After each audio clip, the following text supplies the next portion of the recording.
morning mga kadikalb. Ayan po yung ating mga alaga. Ayan sila, gutom na gutom. Kasi nakalimutan ko yung pagkain nilang bilhin. Mamaya pa ako babalik. Punta muna ako sa office, then babalik ako magpapakain. Malapit lang naman guys yung opisina tsaka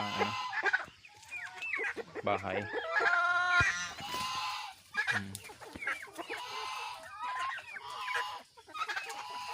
Yan yung mga maliliit noon. Yan. Mga 4 months yan. Malapit na din silang mangitlog guys. Yung generation to yan. Ito yung mga pure breed na brown decalb. Yan yung mga iba-ibang kulay dyan. Yan. Mga maliliit na yan.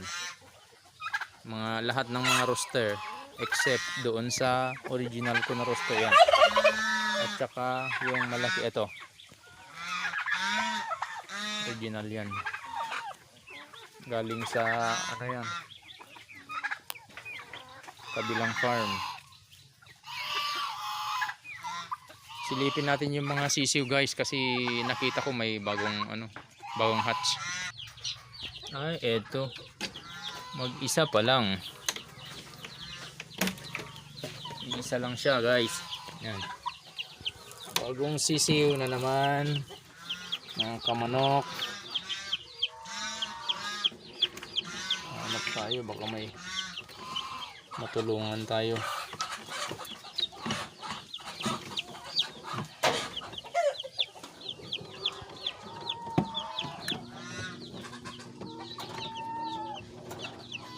Wala kang kasama kasi 29 ito, yung date nya is 11/29, so November 29 dapat. Oo, hanggang ngayon nga 18, 19, 2 days pa guys. Antayin. Tara, ilagay na kita doon sa kabila. Doon sa hatchery. Dito na siya. Ngayon, safety na kayo. Sana marami akong ngayon. Ayan, ibang batch na yan guys. Ibang batch na po yun. Mag-isa. Yung 8, yan yung dati. Tapos yun yung bago ngayon. Antayin natin yung mga kabats niya. Pakain muna tayo. Antayin ko yung mga kabats mo kasi lalabas sila yan sigurado.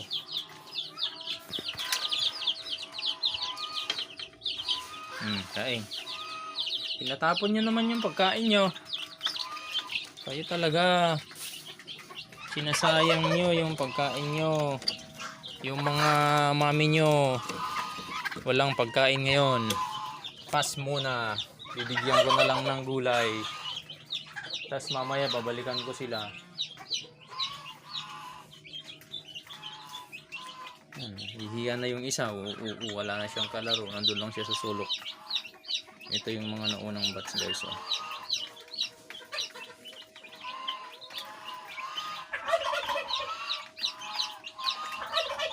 Nahihiya tahiyang lumapit. Wow, kain ka na. Kain ka na.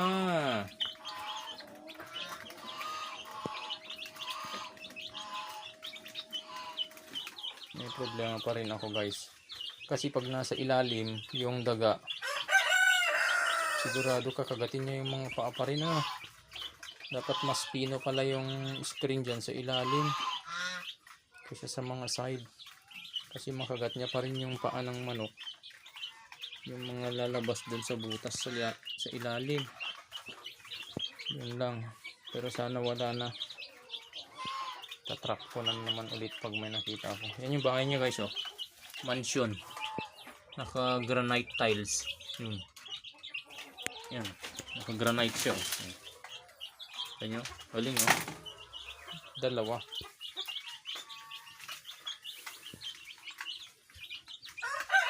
May yung mas malaki kaysa dito na sisiw guys, nandun pa sa isang kulungan ko doon. 6 yun. Tsaka darating yung mga 45 days na chicks ko mamaya. Siguro ilalagay ko na lang sila dito at doon ko ilalagay sa kabilang cage. Ayun, sige guys, yan munang update ngayon. Antayin natin to. Mamayang hapon at hanggang bukas yan. May madaragdag dyan. Ito walang laman guys. Kasi lahat ng mga itlog na na-harvest ngayon binibili ng mga may incubator din dito malapit sa amin. Dami. 3 cage ay 3 tray na naman yung order ngayon guys hanggang Friday sabi, pero hindi pa ako nag-harvest. Baka 2 pa lang ngayon ang nanda. Andun sa mga itlogan. Okay guys, update ko kayo bukas. Salamat.